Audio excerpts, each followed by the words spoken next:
All right, we're back again. As you seen yesterday, sucked as far as the events. It was a great week.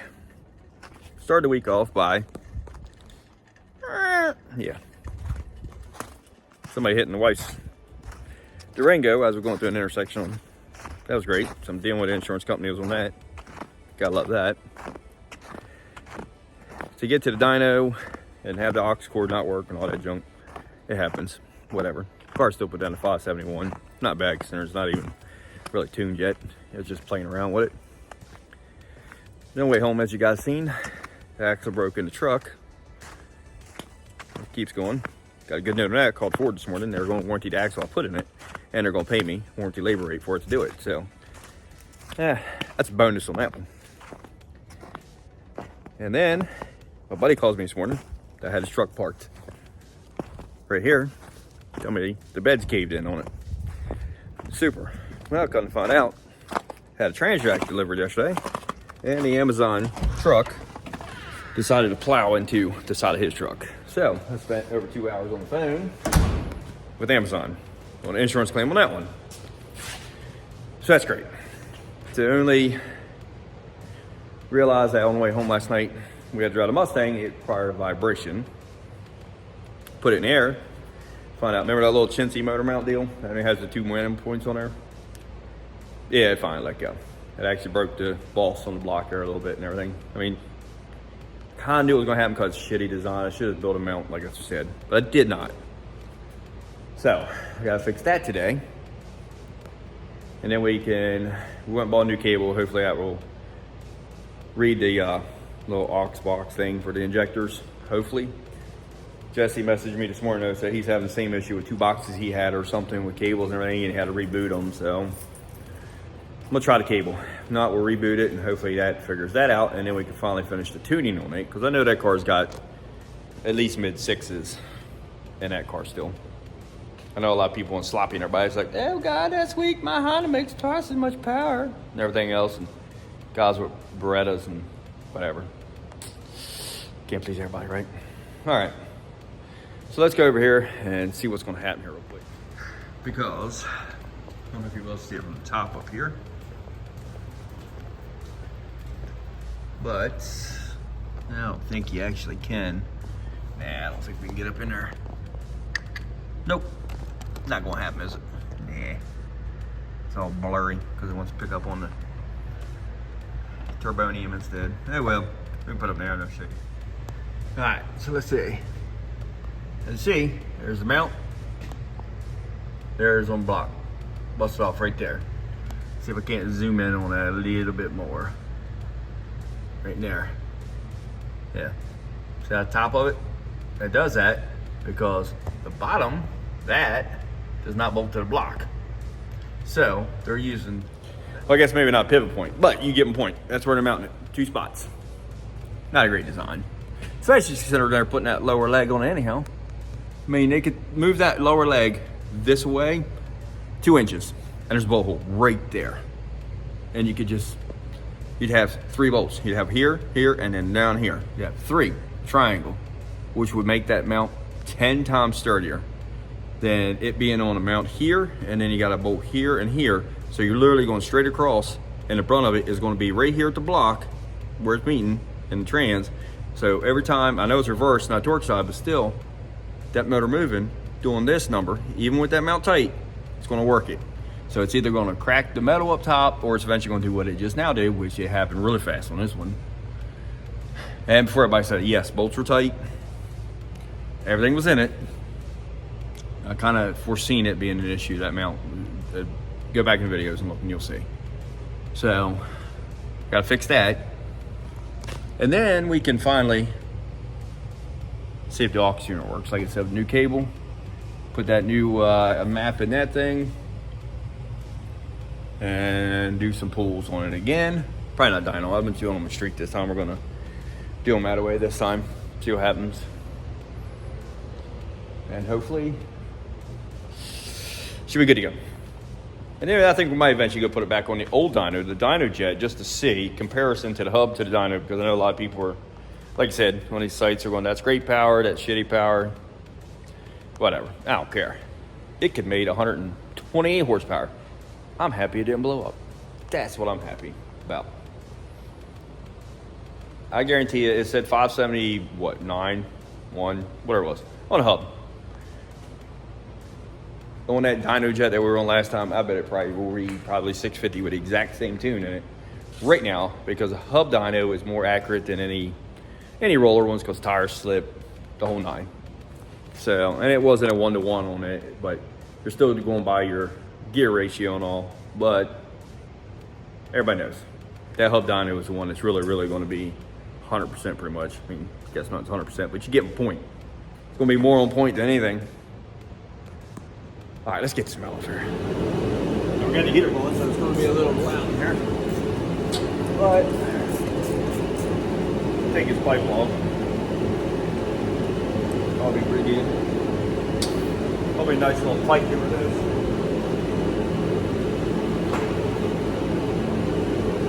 Actually, Kevin, they were vertical, did a real good job with this pipe. It is clean. Real clean. Here's what I need to do. He did a good job on it. Right now I'm unhooking the wastegate dump. When he made this pipe, I had him run it back into the exhaust. So you don't hear it going boom. Did a firewall for it.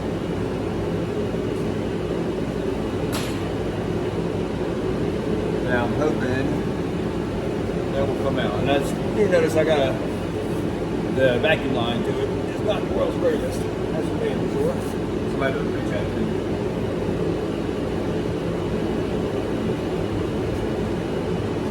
These joints are really biting. Come on, baby girl. What do you do? My mouth. Not my mouth.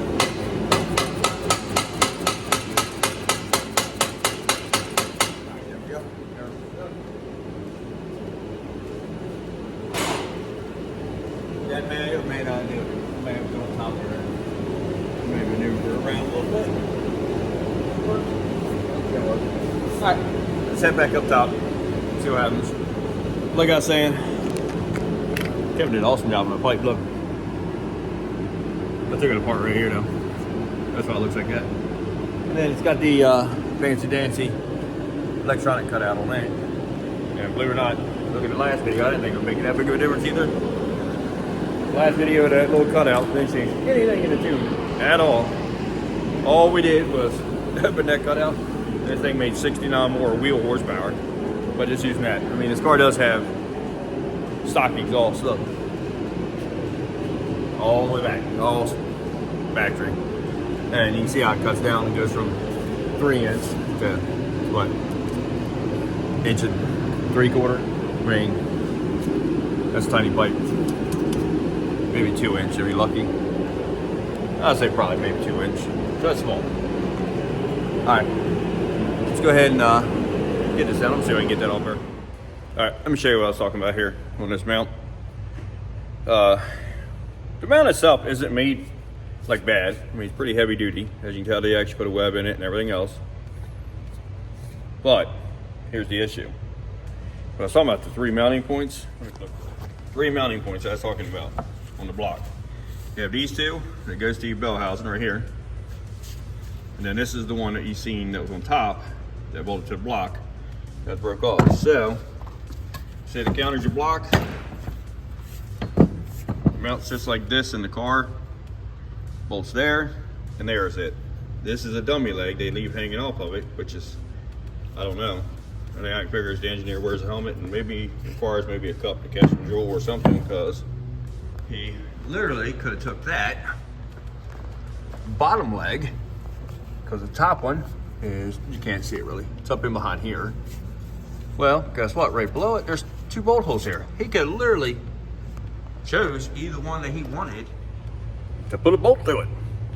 Why he didn't think to do that, I don't know, because that seems like a waste.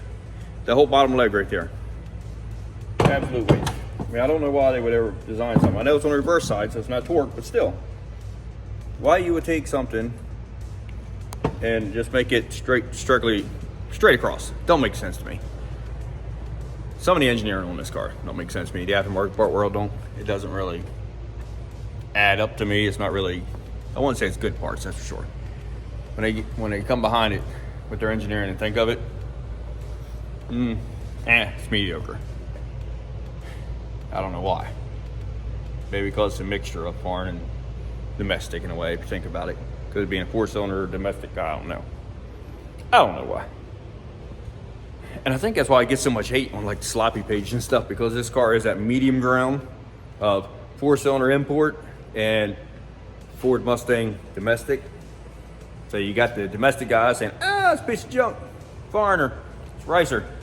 And then you got foreign Ricer side saying, it's junk, it's domestic. They put a 4-cylinder in a domestic car, it's junk. So it's pretty hated car, which is good. All you gotta do is line up against it. I'm sure the wife would be more than happy to race you. She's always looking to do that. We have just gotta get all these bugs worked out of this car, but I think we're on the right track finally. Finally. We need the motor stay together, like I said. That was a humongous plus in my book right there. I mean, it made good, a good horsepower. It's definitely got way more in it. Well, I don't know about way more, but I'd say about probably another 100 horsepower maybe in this car once we get done tuning. But like I said, it's kind of way more. But you get points. Yeah.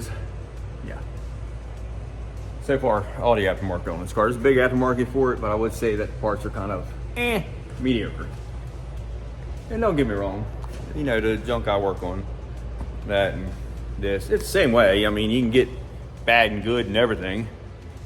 The only difference is when I get, I wouldn't even say they're all bad, the cheap parts. Some of the cheap parts are actually pretty good that I've gotten for that car and that car. I mean, that car, shit, some of that stuff came off of like eBay, and that shit came straight out of China. I mean, I damn near had to pick up at the boat, and it's held.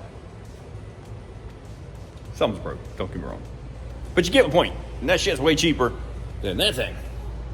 That thing is probably at least 3 times, if not more, cost than to build them. And obviously that Ford is more to build than that Ford, because I put a Chevy transplant in it. But I don't know, I'm ranting.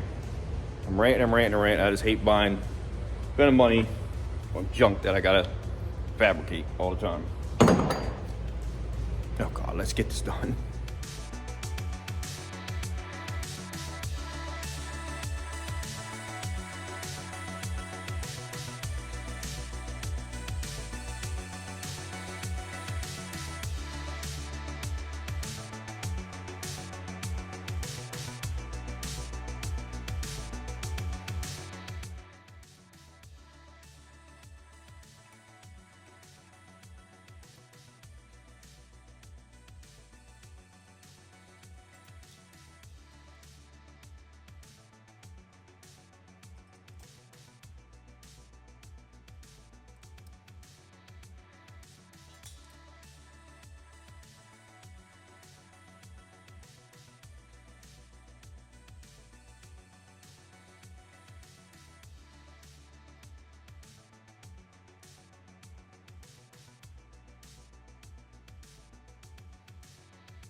All right, so we got it fitted so far to where I need it to go.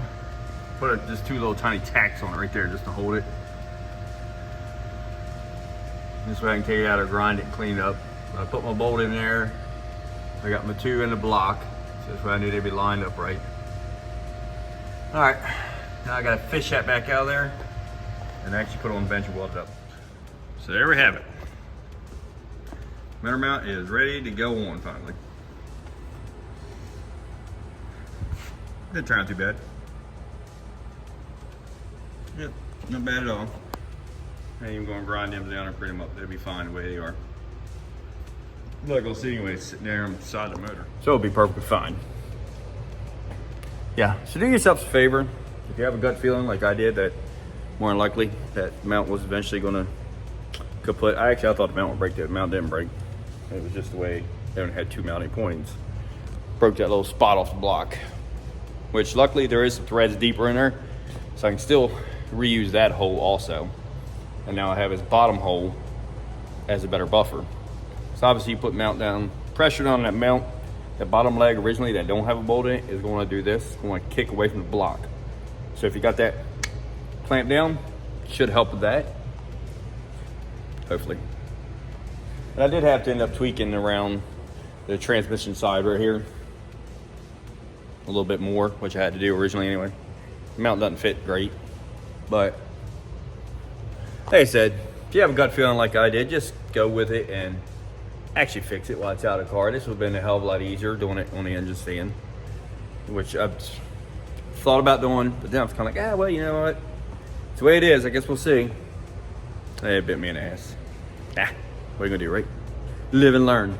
That's how we make. That's how I figure out what to do, is because we make mistakes, right? All right, I'm gonna let that dry. I'm gonna bolt that puppy back up in there, get this exhaust back on, and we'll take a gander here in a minute. We'll see. All right, mount is up on her now. So like I said, now we have the mounting point in the bell housing. It's got the two in it here. Got our one there, and we have our one here now. Put a big washer on each one. Put a flat, and also put a lock washer on, just to make sure, because I do not want it coming back out. Got the motor mount nut already on. So, yeah, we're ready to put the exhaust back up on her now. So let's go ahead and do that. That's laying over here. Wait for me. Let's go ahead and get that up in there. Should be done. Good news. It's done. No more vibrations. No nothing as far as exhaust. It's got vibration now because it's got misfire. Number 3. Luckily, that's an easy fix. Thank God. I took 3 and 2, swapped them around, followed the coil, and guess what? The coil that's bad is the only coil we've ever replaced in this. Right there. No shocker again parts. Oh well. I think that is about a year older, so that coil. And I had an extra one here that I used to bring with us when we went down south and everywhere else to race, but I don't know what I did with it.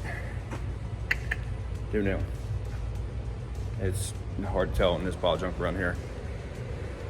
I don't know. I usually keep it in this bag right here because that's where I keep the other 115 V-bands I always need for that car. But I don't think it is here. I don't think. Don't know. I don't know. Oh well. I'm gonna buy one tomorrow. So I'm gonna end this video here on a good note that motor mount is done. It's good. I'll fix the misfire with a coil. Thank God it's easy. And until next time, then we can finish up doing the tuning on this thing now, finally. And I think she is gonna be a runner this year. We just need to get that 60 down, so I'm hoping that all this is gonna help with that. All right, man. Keep on watching. Because as soon as track opens, we'll see what this thing's actually gonna do too. Keep on watching.